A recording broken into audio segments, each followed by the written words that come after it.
Hello, in this video tutorial, I'll just give a demo on online milk collection and payment system. This project is a PHP MySQL web application project.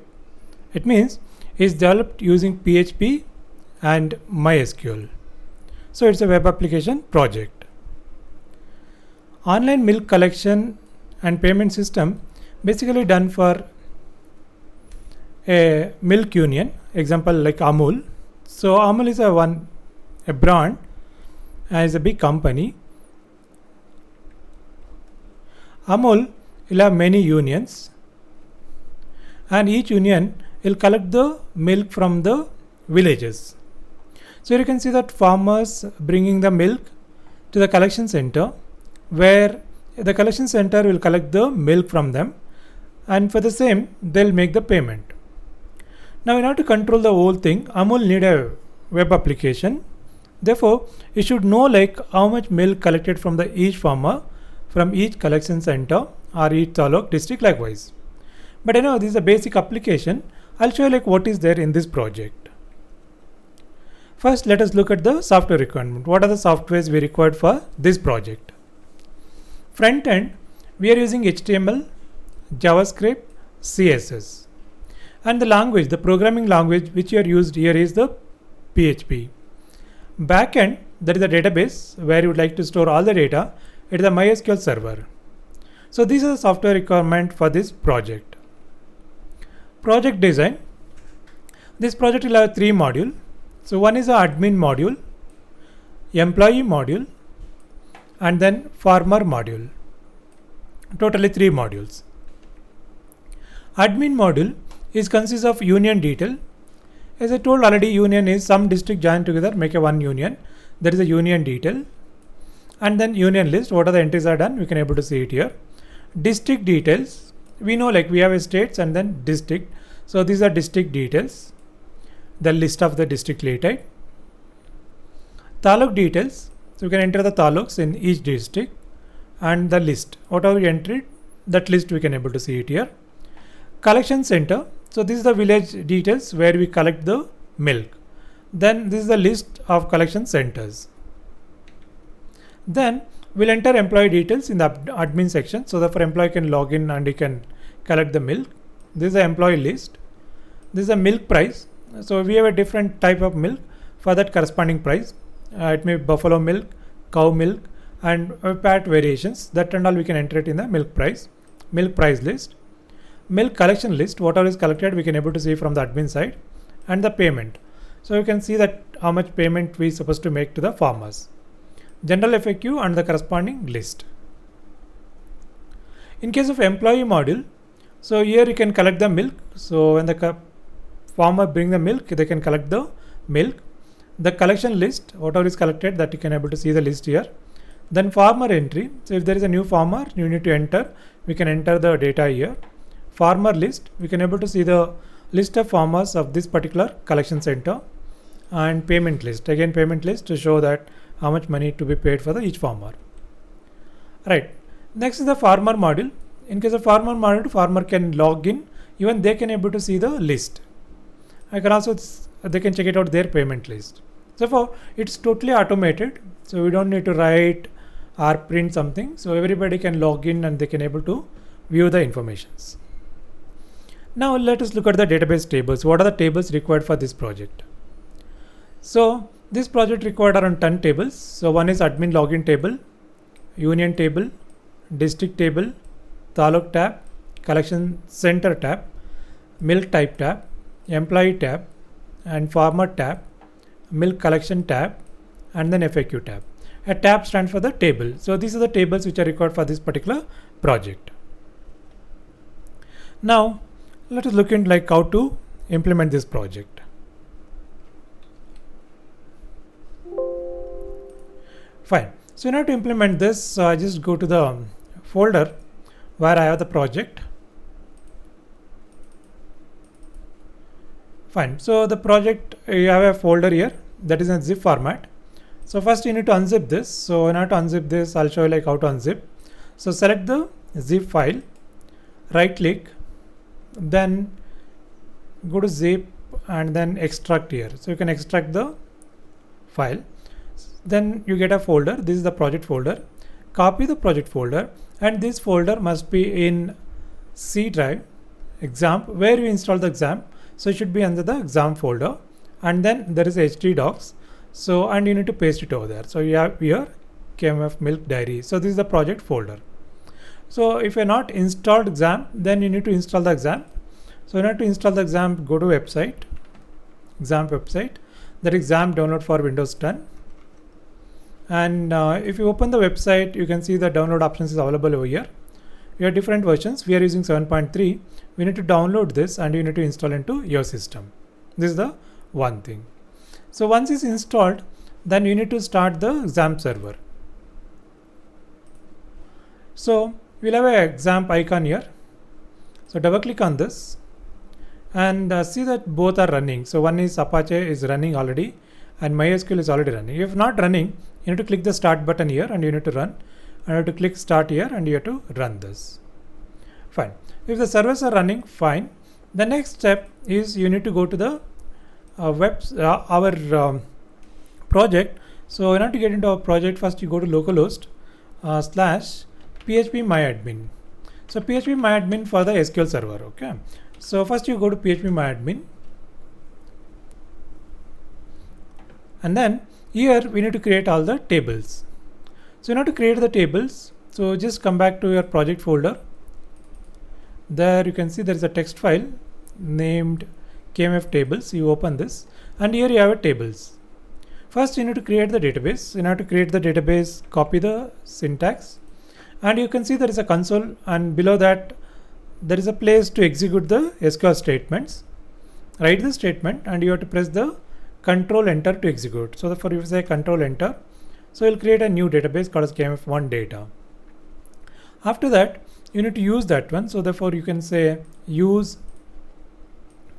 KMF data. So therefore that is the database we would like to use. So this is the KMF1 data.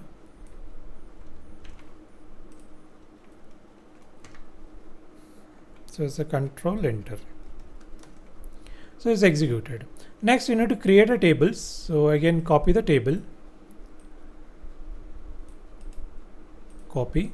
Then here you can paste Control V. Then Control Enter. So we're going to create the table. Likewise you need to create all the tables in phpMyAdmin. This is the one step. Next step, you need to run this particular website or this particular web application. So copy the folder name. So what are the exact folder name? You need to copy this. So go to another window. There you can type localhost / that folder name. Localhost / folder name will give the path to that particular project. So once you enter, you can see that the website is open. This is the main page. So simple design. So probably you can try to change all these pictures, background. You can also add up more content to this. Now here is the option to continue. Click continue. And you can see the 3 modules which are available over here: admin login, employee login, and customer login. First, let us move to the admin login. So go to admin. So for admin, it is admin, then admin, submit. So here is the admin options. So these are options available for the admin. So one is, as we discussed already, union details. We need to enter the union. So now I take Bangalore union. So Bangalore district union.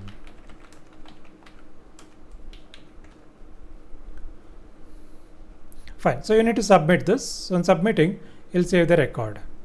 When you go to union list, you can see that Bangalore union, Bangalore district union. So it's registered. So one union registered. Same way, you can register rest of the unions. Then you go to district list. We already entered one Bangalore here, Bangalore union, the Bangalore district. So one district is there. So you want one more district, you can go to that and you can enter the district. Let's say Ramnagar. So this is Ramnagar district. So this comes under Bangalore union. So therefore it is a Bangalore union and then you can submit it. So record saved successfully. Now we have one more district. Same with Taluk also. So here you can enter the Taluk details. So you want to enter one more Taluk. Go to Taluk. Here is the Taluk name. What is the Taluk name? So Bangalore union and district, it is Ramnagar. So in Ramnagar, we can have one taluk, let's say Kanakpura. Fine. So about Kanakpura, you need to write it is having 300 villages. So something related to that particular taluk, we can write in the details. Submit. Oh. Next is the collection center. So we go to Union, Bangalore Union. In that you take Ramnagar and then you take Kanakpura. So then you can enter the code actually. In Kanakpura, what is the code? So I'll take one village. So K101. So there is a code for K1001 is the particular code. So this is code yearly. Will collection center.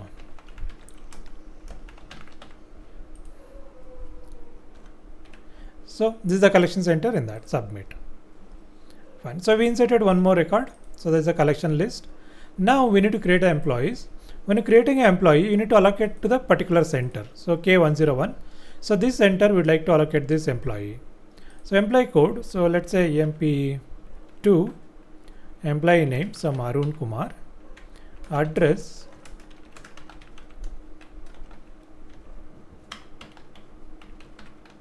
So here is a mobile number. You can enter the mobile number. Submit. So we create an employee for that particular collection center. Go to list. You can able to see the different employee list. Milk price list. So we have a cow milk. It's 28 rupees. There's a collection price. Likewise, you can create the other type and the corresponding price. Collection list will come once the collection center collect the milk. Payment is also based on the collections. It show me the payment. Now we'll move to the next tab. So where employee has to log in and he has to collect the milk. So I just go there. So again localhost / so that is the thing, and then you remove the file name. So therefore you go to the main page. So continue employee login. So this is a EMP2. By default we given as ABCD password. So therefore you can type ABCD. So here you can log in here. So first you need to enter the farmers for the particular center. So farmer code, let's say F002 is the farmer code.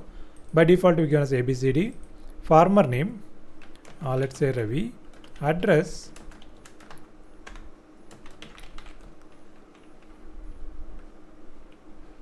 okay. So then you can enter the mobile number. So now this is the collection center and then you have to submit it. So if you go to farmer list, you can see that there is a one farmer here. Likewise, you can keep on entering the number of farmers. Now if you go to collection center, so collections, so here you show the date, time and farmer code. So there's only one farmer. So therefore you can choose the farmer. What type of milk is supplying? Cow milk. So what is the quantity? So he is supplying 10 liters. Submit. So now if I click home, and if you go to the collection list, it will show that how much we collected and what is the total price for the same. Right. Now same way you can log in as a farmer. Even he can able to see the same details. So continue. Customer login. So this is F002. ABCD is the password. So if you go to collection list, whatever is supplied, that list will come here. Customer main. Payment list. Now you can see that what is the total money is supposed to get. Assume next day also you supply some milk, and this time you supply another 10 liters. Submit. And now if you refresh the pricing, so you can see that total amount is increasing and quantity is also increasing. So therefore you're supposed to get 560 and you're going to get the 560 rupees. So these are the things is there in the project. Maybe you have to try to do the same way, or you can also improve this. Fine. So if you have anything to share, please put it in the comment, or if you wish more information, you can contact us using this mail ID and WhatsApp number. Thank you.